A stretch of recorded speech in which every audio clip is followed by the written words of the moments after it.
너희가 알거니와 너희 조상이 물려준 헛된 행실에서 대속함을 받은 것은 은이나 금같이 없어질 것으로 된 것이 아니요 오직 흠없고 점없는 어린 양 같은 그리스도의 보배로운 피로 된 것입니다.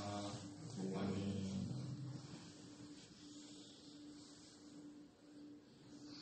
우리는 근본 고난주간 일주일을 맞아서 특별히 6월절 어린 양 되시는 예수 그리스도에 대해서 묵상을 하고 있습니다.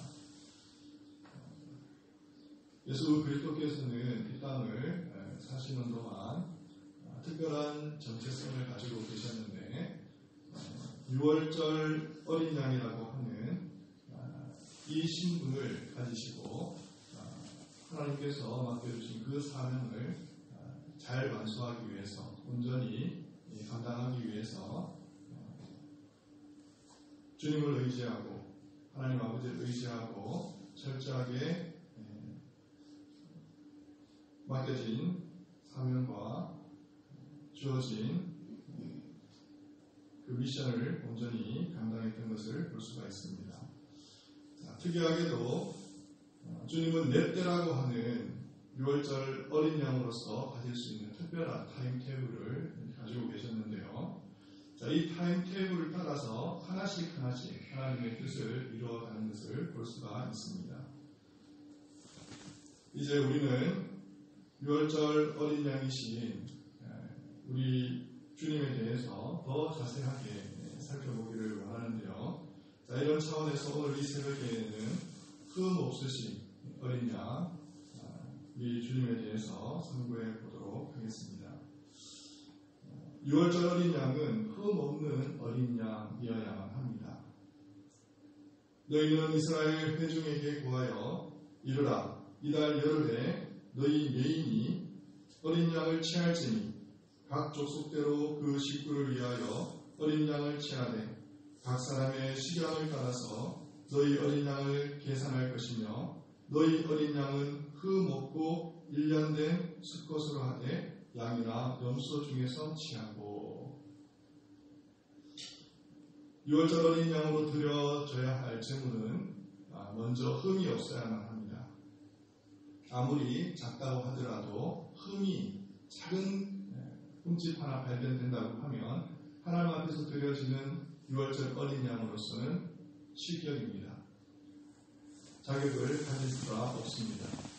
그래서 얼마나 꼼꼼하게 그 자격 여부를 심사를 했느냐 하면 10일날 어린 양을 잡아다가 14일날 죽일 정도로 주어진 나흘간의 시간 동안에 철저하게 꼼꼼하게 제물로서의 그 자격 여부가 결정되었습니다. 예수님께서도 6월절 어린 양으로서 그 결경 여부를 따지기 위해 최종적으로 법정에 쓰시게 되는데요. 하나는 로마 법정이고 또 하나는 유대 지도자에 의한 종교 법정이었습니다. 먼저 로마 법정을 한번 살펴보도록 하겠습니다. 예수님 당시 이스라엘은 로마의 지배를 받고 있었던 석국이었습니다. 그렇기 때문에 중죄인으로 기소된 사람은 반드시 로마 총독 앞에 서야만 했던 것이죠. 예수님이 빌라도 총독에게 기소된 제목은 자칭왕 그리스도였습니다. 예수님이 스스로 자신을 유대인의 왕이라고 주장한다고 하는 그런 무명을 쓰고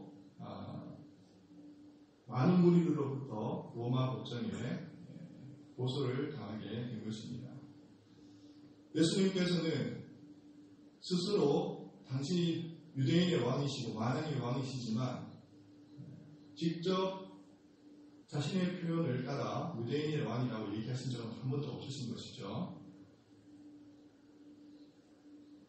로마의 반역을 깨하는 로마 제국을 뒤집어 엎으려는 불순한 세력의 우두머리로 대제사장과 서기관과 바리새인들과 무리들은 예수를 기소한 것입니다. 하지만 빌라도는 예수님을 심문한 결과 예수님이 무죄하다는 것을 확신하게 됩니다. 심지어 그의 아내마저 예수님을 자신을 옳은 사람이라고 말하면서 빌라도를 찾아와서 그와는 상관하지 말라고 당부하기까지 이르게 됩니다. 그러나 예수님은 이 예수님을 고발한 유대 지도자들과 백성들은 예수님은 왜 당장 십자가에 못 박지 않느냐고 아우성 치면서 소란을 피우기 시작했습니다. 빌라도는 난처하기 이를 데가 없는 지경까지 이르게 됩니다. 이러지도 저러지도 못하는 상황이 이르게 되자 여기서부터 빌라도가 계략을 꾸미기 시작하죠. 적어도 예수의 피에 대한 책임은 모면해야 되겠기에 이 위기를 모면하기 위해서 몇 가지 방책을 사용합니다. 첫째로 빌라도는 예수님에 대한 재판을 갈릴리 분봉왕 헤롯에게 떠넘겨 버립니다. 하지만 헤롯은 예수님을 다시 빌라도에게 돌려보내죠. 그 다음으로 빌라도는요, 예수님을 때려서 놓아주는 선에 타협을 보려고 합니다. 이것도 여의치가 않습니다. 셋째로 명절이 되면 로마 총독에게 주어진 권한이 하나가 있는데 죄인 중에 한 명을 택해서 사면하는 것입니다. 특별 사면권을 이용해서 예수님을 놓아주려고 시도까지 하게 됩니다. 그것도 숲으로 돌아갑니다. 마침내 이것저것도 되지 않자 물을 가져다 손을 씻으면서 자기의 결백을 주장하게 됩니다. 우리 앞에서 손을 씻으며 가로되 이 사람의 피에 대하여 나는 무죄하니 너희가 당하라. 책임을 면하자는 그런 심산인 것이죠. 하지만 결국 사형을 언도하고 예수님을 채찍질하게 해서 십자가에 못 박히게 넘겨주었습니다. 예수님의 또 다른 법정은 유대 종교 지도자들에 의한 신문이었습니다. 예수님을 빌라도 총독에게 재판을 넘겨주기 이전에 유대 지도자들은 먼저 예수님을 재판하게 되는데요. 이들은 오래전부터 예수 그리스도를 잡아 죽이려고 혈안이 되어 있었던 그런 인물이었습니다. 이들에게 기소된 예수 그리스도의 제목은 신성모독이었는데요. 예수님께서 평소 하나님의 아들이요 그리고 그리스도라고 하면서 하나님과 동등되게 굴었다는 것입니다. 하지만 이들이 예수님을 제거하려고 했던 숨어있는 실제 이유가 있습니다. 이 같은 사실은 요한복음 11장에 잘 드러나고 있습니다. 우리 한번 화면 보시기 바랍니다. 우리 한번 함께 읽겠습니다. 이에 대제사장들과 바리새인들이 공회를 모으고 이르되 이 사람이 많은 표적을 행하니 우리가 어떻게 하느냐. 만일 그를 이대로 두면 모든 사람이 그를 믿을 것이요 그리고 로마인들이 와서 우리 땅과 민족을 빼앗아 가리라 하니 그 중에 한 사람 그 해에 대제사장인 가야바가 그들에게 말하되 너희가 아무것도 알지 못하는도다. 한 사람이 그리스도를 위하여 죽어서 온 민족이 망하지 않게 되는 것이 너희에게 유익한 줄을 생각하지 아니하는도다 하였으니 이날부터 그들이 예수를 죽이려고 모의하니라. 보시면요, 이 같은 모의를 꾸미게 되는 구체적인 이유가 정확히 드러납니다. 실제 예수님이 하나님에 대한 그 명성과 그 영광을 가리는 신성 모독을 비방한 것이 아니라 실제적으로 이들이 예수님을 제거하려고 했던 이유는 뭐냐면 첫 번째, 많은 사람들이 그를 믿고 따르는 것을 두려워했기 때문입니다. 예수님을 믿고 따르게 되면 추종 세력들이 생기게 될 것이고 추종 세력들이 생기게 되면 어떻게 됩니까? 로마인들이 그것을 반란의 징조로 삼고 반란의 징조를 삼는 이 유대인들을 탄압하게 될 것이고 또 탄압하게 되면 당연히 로마 정부가 이 유대를 장악하게 됩니다. 그죠? 장악하게 되면 결국 자신들이 그간 누려왔던 정치적이고 사회적이고 종교적인 기득권을 잃어버리게 되는 것입니다. 당시 이들은 로마의 권세와 야합을 하면서 성전을 중심으로 막대한 이들을 챙겨온 사람들인데 여기에다가 이들이 누리고 있던 부와 명예와 권세는 어마어마한 것이었습니다. 그러다 보니 이들은 이것을 비난하는 예수 그리스도가 눈에 가시였을 것이고, 그러다 보니 신성 모독죄는 핑계일 뿐이고 실제로는 이 기득권을 유지하기 위해서 예수님을 죽이려 한 것이죠. 우리 주 예수 그리스도께서는 이렇게 로마 법정과 유대 법정을 동시에 오가시면서 신문을 받으셨지만 죄는 없으셨습니다. 아무리 탈탈 털어도 먼지 하나 나오지 않습니다. 지 아무리 수많은 증인들을 세운다고 해도 흠집 하나 발견할 수가 없었던 것이죠. 빌라도가 다시 말합니다. 보라, 내가 너희 앞에서 사실하였으되 검증하였으되 너희의 고소하는 일에 대해서 이 사람에게서 죄를 찾지 못하였고.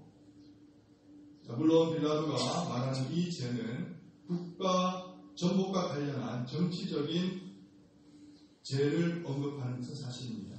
하지만 성경은 예수 그리스도에게는 그 어떤 죄도 발견할 수 없다고 명확하게 단언하고 있습니다. 오직 그 먹고 젖없는 어린 양 같은 그리스도의 보배로운 피로 한 것입니다.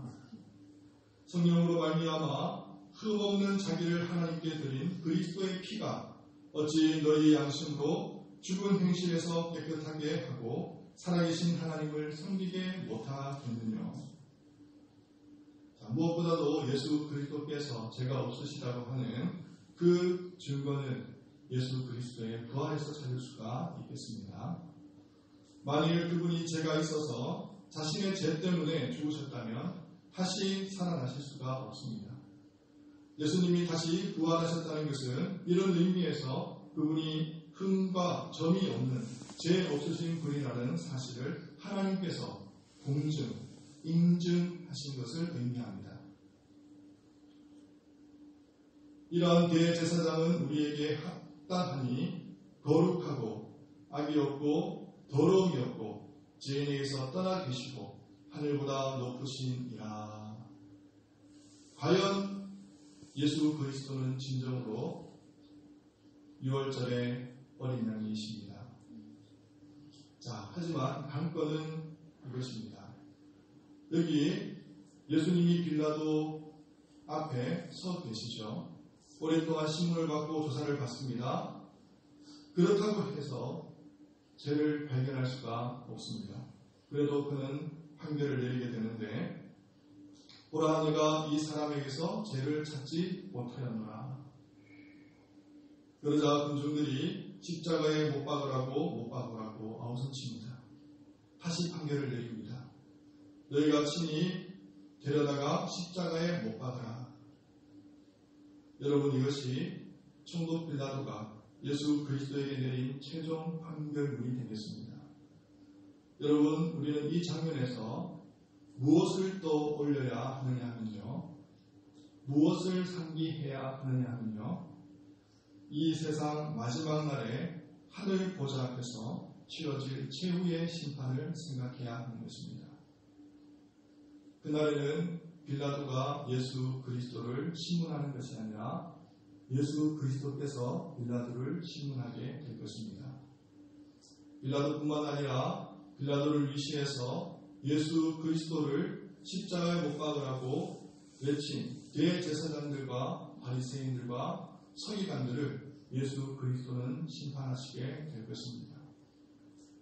영역기 지친 기색으로 초췌한 모습으로 서 계셨던 주님을 조롱하고 비방하고 유린하고 경멸했던 그 수많은 군중들을 우리 주님께서는 판결하시게 될 것입니다. 그날에는 우리도 심판을 받습니다. 우리뿐만 아니라 이 땅에 태어난 모든 사람들이 그날에는 주님 앞에서 심판을 받게 되는데, 성경은 이렇게 말합니다. 한 번 죽는 것은 사람에게 정하신 것이요 그 후에는 심판이 있으리니. 자, 보겠습니다. 사람에게 분명한 것이 딱 두 가지가 있는데, 한 가지는 언젠가는 그 누구도 죽는다는 사실이고, 또 한 가지는 주님 앞에서 심판을 받는다는 것입니다. 이것이 성경의 가르침이요, 이것이 성경의 약속입니다. 벌써 수년이 지났습니다마는 여러분 혹시 석궁 사건이라고 하는 것 여러분 기억을 하십니까? 모 교수가 재판부에서 판결을 내리게 되는데 그 판결이 부당하다고 여겨서 어떻게 합니까? 판사를 찾아가서 석궁을 쏘았던 것이죠. 자, 이것이 우발적이든 아니면 계획적이든 이 판결이 정당하든 부당하든 간에 문제는 여하간 이 땅 가운데 내려지는 판결은 온전한 것이 없다는 것입니다. 모순이 있고 문제가 있고 결점이 있습니다. 하지만 주님의 심판은 완전 무결합니다. 무결점의 순도 100%의 공평하고 정당한 판결을 내리십니다. 그 온전한 재판이 우리를 기다리고 있는 것이죠. 예수님의 최후 심판, 이것이 어떻게 치러지는지 여러분 궁금하시지 않습니까? 주님께서 이 땅 가운데 사역하시는 동안 최후의 심판이 어떻게 치러지는지에 대한 맛보기로 조금 우리에게 힌트를 주셨습니다. 그 장면은 요한복음 8장을 보시면 드러나는데요. 자, 가늠하다 현장에서 붙잡힌 여인의 이야기가 나옵니다. 서기관들과 바리새인들이 가늠하다 현장에서 잡힌 여인을 예수님께 끌고 왔습니다. 그러고는 한다는 얘기가, 선생이여, 이 여자가 가늠하다가 현장에서 잡혔나이다. 모세의 율법에 이리한 여자를 돌로 치라 명하였거니와 선생은 어떻게 말씀하시겠습니까? 그러자 아무 말씀이 없으시던 주님이 한참이 지난 후에야 말씀하십니다. 너희 중에 죄 없는 자가 먼저 돌로 치라. 자, 보시겠습니다. 여인이 주님의 심판대 앞에 서 있습니다. 그런데 실은 여인만 주님 앞에 서 있는 것이 아니라 여인을 데리고 온 서기관들과 바리새인들과 여인을 치려고 돌을 들고 서 있는 수많은 사람들이 예수 그리스도의 심판대 앞에 놓여져 있는 것입니다. 너희 중에 죄 없는 자가 먼저 돌로 치라. 주님께서 판결문을 내리시게 되자 각자의 반응들이 나타나는데요. 어른들로부터 시작해서 젊은이에 이르기까지 하나 둘씩 그 자리를 돌을 내려놓고 떠납니다. 예수님께서 여인에게 말씀하십니다. 여자여, 너를 고소하던 그들이 어디 있느냐? 너를 정죄하던 자들이 어디 있느냐? 주여, 없나이다. 나도 너를 정죄하지 아니하노니 다시는 죄를 범치 말라. 누구만이 정죄를 받지 않습니까? 주님의 은혜를 입은 자만이 정죄를 당하지 않는 것입니다. 여인 이외에는 그 자리에서 했던 모든 사람들이 사실상 정죄를 받은 것이나 징계 없습니다. 누구만이 주님의 은혜를 입은 자만이, 주님의 보호를 입은 자만이, 주님의 그 거룩하신 은혜의 품 안에 감싸서 주님의 그 크신 긍휼과 자비로 보호를 입은 자만이 하나님의 정죄를 받지 않습니다. 마지막 날 주님 오시는 그날 주님의 최종 최후 심판도 이와 같이 치러지게 될 것입니다. 이것저것 다 필요 없습니다. 우리가 아무리 선해도, 우리가 아무리 자선을 베풀고 훌륭한 선행을 행한다고 할지라도, 불우한 이웃을 많이 돕고 그렇게 헌신 봉사하면서 사회적으로 약자를 많이 섬긴다고 할지라도, 천사처럼, 그야말로 성자처럼, 그야말로 예수처럼 산다고 할지라도 다 소용이 없는 것입니다. 누구만이 정죄를 받지 않습니까? 6월절 어린 양의 피가 우리를 덮지 않는 이상, 6월절 어린 양이 되시는 우리 주님의 피가 우리를 감싸고 우리를 보호하지 않는 이상 그 누구도, 그 무엇도, 그 어떤 행위도 다 의미가 없습니다. 그리스도의 피가 있어야만 합니다. 순결하고 죄 없으시고 흠 없으시고 6월절 어린 양이 되시는 예수 그리스도의 피가 있어야만 합니다. 이것 하나면 다 족한데 이것 하나가 없고 다 있는다 할지라도 아무런 의미가 없고 아무런 소용이 없고 그 어떤 것도 예수 그리스도 앞에 나아갈 수가 없다고 하는 것입니다. 이제 말씀을 맺습니다. 주님은 성도의 행실을 보고 구원하시는 것이 아닙니다. 어린 양의 피를 보고 구원하십니다. 어린 양의 피 안에서만 산자가 될 수 있습니다. 그 피로 양을 먹일 집 문 좌우 설주와 임방에 바르고 여호와께서 애굽 사람을 치실 때에 애굽에 있는 이스라엘 자손의 집을 넘사 우리의 집을 구원하셨느니라. 어린 양의 피가 없는 곳에는 인정사정 없이 죽음의 재앙이 내려질 것입니다. 피가 없는 곳에는 삶이 없습니다. 마찬가지로 예수 그리스도의 피만이 우리를 구원하는 줄 믿습니다. 예수의 피가 없는 곳에는 하나님의 진노만이 있을 따름입니다. 예수의 피만이 우리를 정결하게 합니다. 예수의 피만이 우리를 영원히 살게 합니다. 예수의 피만이 하나님의 정죄를, 하나님의 심판을 피할 수 있게 합니다. 오직 그리스도의 피만이 우리를 살게 하는 것입니다. 우리 주 예수 그리스도가 우리를 위하여 이 땅 가운데 6월절 어린 양으로 오셔서 나의 죄를 대신하여 살찢고 피 흘리신 그 은혜로우신 주 예수 그리스도를 믿는 자만이 영원히 살 수 있는 것입니다. 너희가 알거니와 너희 조상의 유전한 망령된 행실에서 후속된 것은 은이나 금같이 없어질 것으로 한 것이 아니요 오직 흠없고 저없는 어린 양 같은 그리스도의 의로운 보배로운 피로 한 것이니라. 기도하겠습니다. 하나님 풍성하신 하나님 아버지 감사를 드립니다. 우리 예수 그리스도의 그 보배로운 피가 한 것은 우리가 영원히 살 수도 없고 우리가 주님으로부터 구속받을 수도 없고 주님으로부터 영원한 은혜 가운데 구원을 받을 수도 없고 주 예수 그리스도의 피만이 우리를 영원히 살게 하는 줄 믿습니다. 6월절 어린 양으로 이 땅에 오셔서 주님의 사명을 감당하시면서 우리의 죄를 짊어지시면서 살찌고 피 흘려주신 우리 주 예수 그리스도를 하나님 특별히 고난주간을 맞이하여서 상고하고 묵상하고 또 주님을 바라보게 하신 것을 감사를 드립니다.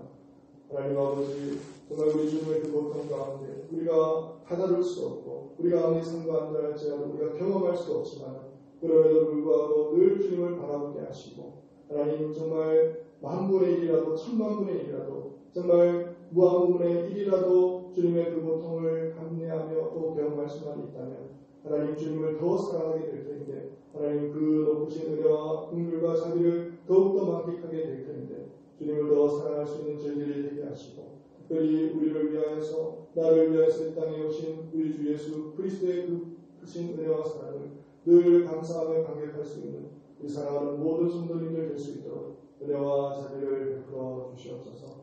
감사를 드리며 우리 주 예수 그리스도의 이름으로 기도를 드립니다. 아멘.